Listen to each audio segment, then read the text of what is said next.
How to stop Telegram saving media to the gallery. For that purpose, you'll have to head over to Telegram app, click onto the three bar lines onto the left hand side corner. You're going to head over to settings.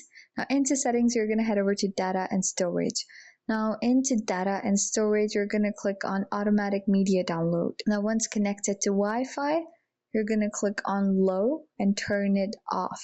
Photos, instead of on in all chats, you're going to turn that off. So here you've made and set it out to custom. And as for when you're using mobile data, once again, you're going to turn off the downloading of photographs into your gallery. So that way you're not going to be having any media directly downloaded into your gallery. It's just going to show and stay up into Telegram as long as you open it. But into your media files or your gallery, it's not going to be saved. So yeah, this is how you can stop Telegram from saving media to your gallery. I hope this video helps and thank you so much for watching.